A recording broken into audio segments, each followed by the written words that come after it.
Saúde e paz, meus irmãos e minhas irmãs. É muito bom estar aqui mais uma vez para falar na Sociedade Teosófica sobre um tema muito complexo, muito difícil e muito tempo delicado, né? Porque existem várias formas de pensamento a respeito do tema. Mas eu vou falar de algumas experiências pessoais, mas o mais importante é a gente entender que toda ciência ela é feita de modelo, de paradigmas, né? E para estudar a consciência não é diferente. Mas antes a gente precisa fazer uma distinção do que é mediunidade, animismo e parapsicológico, né? O que é parapsíquico.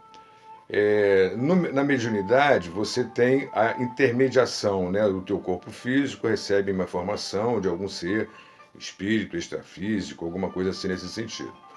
Já no animismo, é a própria pessoa, com as suas memórias, né, que acabam interferindo nesse processo de comunicação, e às vezes a pessoa acha que está recebendo uma mensagem, alguma coisa assim nesse sentido, e na verdade é dela mesma. Isso é animismo. Já na parapsicologia, né, no parapsiquismo, a gente entende que nós percebemos através da nossa consciência, né, é, as coisas que estão ao nosso redor. Aí existe a clareaudiência, né, é, a clarividência. Então isso já está mais ligado ao parapsiquismo. Então isso é a primeira coisa muito importante entender. E todos nós, quando dormimos, nós saímos do corpo, né? O nosso espírito, né? Vamos chamar assim, né? Depois a gente vai denominar as coisas melhores. O nosso espírito ele se descoincide um pouco do corpo e a gente fica ali no sono profundo e às vezes a gente vai passear, mas de uma forma muito inconsciente, né? Às vezes a gente confunde com sonho, porque existe também o sonho que é aquele sonho da projeção, que você realmente encontra com seus entes amados, alguns já tiveram essa experiência, outros ficam somente na memória mesmo, coisas que passaram e tudo. Então, esses dois tipos de sonho também existem. Mas o paradigma que a gente precisa passar para vocês, né, que é da pesquisa da consciência, ela tem alguns fundamentos que são importantes a gente saber. O primeiro deles é que existe uma multidimensionalidade. Nós não estamos sozinhos no universo, né? Nós somos da teosofia, sabemos disso. Então, existe essa multiexistencialidade, existem múltiplos mundos, nós não estamos sozinhos no universo, né? E a gente chama de multiexistencialidade, é importante a gente saber disso também, né? E dentro da sociedade teosófica, nós temos já aquele princípio que conhecemos, que é o corpo físico, que a gente chama de soma, né? Nós temos um corpo áurico, né, que a gente chama de energia, energossoma, inclusive a acupuntura, todas essas terapêuticas mais voltadas para a espiritualidade trabalham esse energossoma. A gente tem o nosso estado psíquico, que a gente chama de psicossoma, né? Esse estado psíquico, psicossoma, é onde, na Voz do Silêncio, a Blavatsky diz assim: cuidado com o astral, porque ali está o perigo.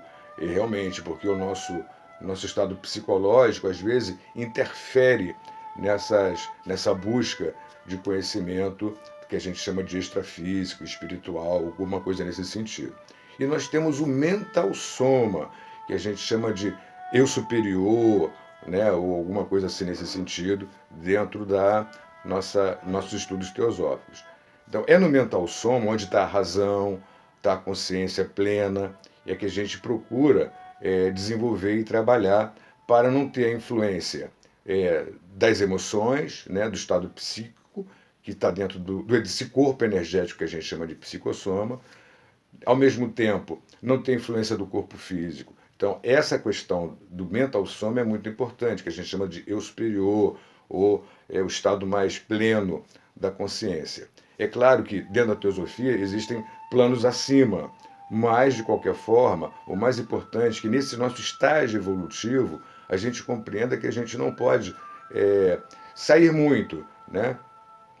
E uma coisa assim importante, mas para que fazer viagem astral, né? Qual é a necessidade disso? A primeira questão que a gente precisa compreender é que essas viagens elas não são para ser feita a turismo, elas têm um caráter assistencialista, assistencial, né? Por que assistencial?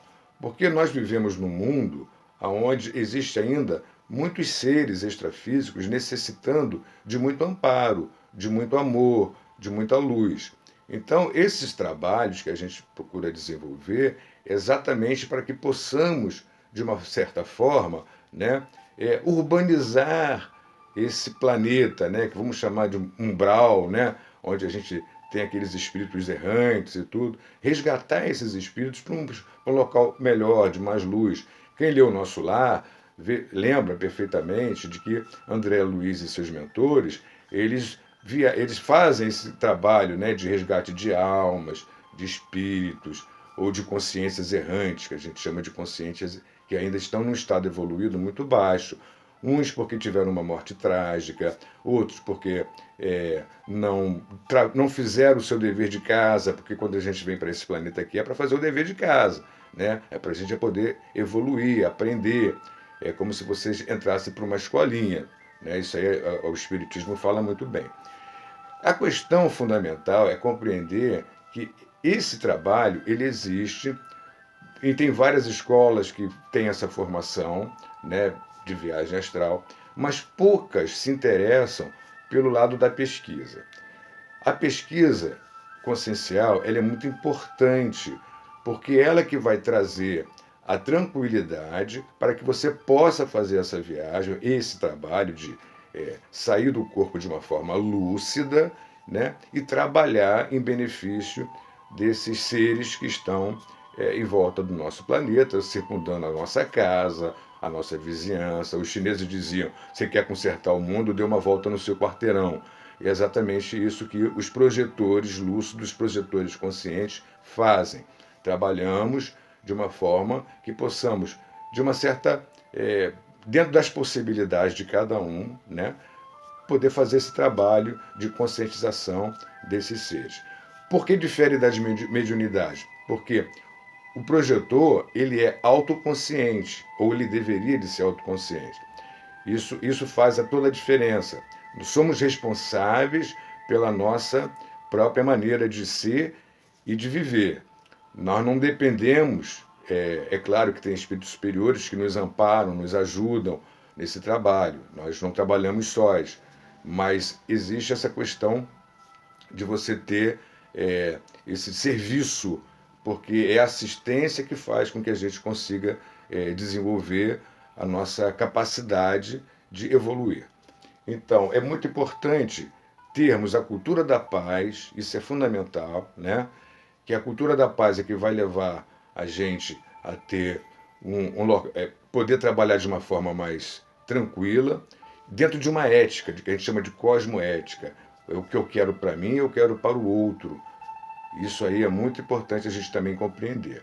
Eu vou começar a falar de uma situação que aconteceu comigo logo no início que eu comecei a desenvolver esse tipo de pesquisa, que a autopesquisa é fundamental.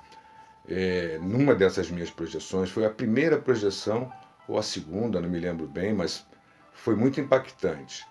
Eu estava naquela região ali da Praça da Bandeira e nesse momento eu estava com alguns seres, né, que eu não visualizei bem quem era, e havia uma criança atropelada. Eu fui resgatar aquela criança, aquela alma, né? E um desses seres que estava me acompanhando me afastou e comentou com outro ser. Ele ainda não está preparado para fazer esse trabalho. E me tirou de cena, eu acordei ainda um pouco impactado. E essa foi uma experiência, uma das primeiras, assim, bem forte, porque eu não estava preparado para fazer aquele tipo de trabalho. Então, veja como as coisas funcionam. Então, você tem realmente amparo, você não está sozinho, isso é muito importante saber. Eu já tive também possibilidade de ter encontros com meu padrasto, ele faleceu, ele tinha Alzheimer. E aí, quando eu o encontrei, ele ainda estava em estado de recuperação. Ele não me reconheceu, eu estive com ele, aí os mentores disseram, não, ele ainda está nesse processo de sonolência. Isso foi uma segunda experiência também que me impactou muito, porque eu tive com o meu padrasto uma relação muito forte de amor, de carinho, de respeito. Ele foi meu melhor amigo até hoje, dentro da minha existência. Foi o homem que realmente me ensinou a ter o caráter, ter a vontade de trabalhar, de viver, de cuidar da família. Uma pessoa formidável. Uma terceira experiência que eu tive, também não foi muito agradável. Eu estava num local, parecia ser um penhasco, e havia uma água correndo. Não era bem uma cachoeira, mas era tipo um riachozinho assim, mas descendo esse penhasco. E nesse processo, eu estava muito disforme. Eu estava assim, com o corpo muito, sabe, feio, um aspecto feio. E uma luz emanou, né? Eu estava, inclusive, nessa época casado com a minha ex-mulher. Ela estava do lado, né? E a luz bateu em mim e eu comecei a me erguer e voltei ao meu estado normal. Aí eu perguntei, e ela? Aí os mentores disseram assim, não é a hora dela ainda. Aí passaram-se alguns meses, a gente acabou se separando. Olha que coisa impactante. Então, existem muitas histórias, mas o mais importante é a gente compreender que esse fenômeno, ele não é um fenômeno que não acontece, que acontece de repente. Não. Ele acontece diariamente, a gente que não lembra, nossa memória acaba perdendo, né? Ou por vários motivos. A primeira delas é a falta de é, vontade de querer. A primeira coisa é a vontade, né? Vontade de querer conhecer, vontade de querer aprender, vontade de poder ajudar o outro. A curiosidade é muito importante. Não curiosidade no sentido de, vou dar uma espiadinha aqui. Não. A curiosidade de saber o que é, o que existe além de nós, né? É muito importante. O que é a minha existência, quem eu sou, para onde eu vou, né? O que eu fui. Uma outra questão também, querer saber quem fomos nós. Olha, boa coisa nós não fomos. Isso eu posso garantir, senão não estaríamos aqui. Claro que existem seres evoluídos que vieram para o planeta e tudo, mas não é a grande maioria. E a gente pega a nossa história, a gente vai ver que a história é repleta de coisas que a gente tem até vergonha, né? A vergonha alheia, que a nossa humanidade não foi nada boazinha, e ainda não é. Então, o estado evolutivo é muito importante.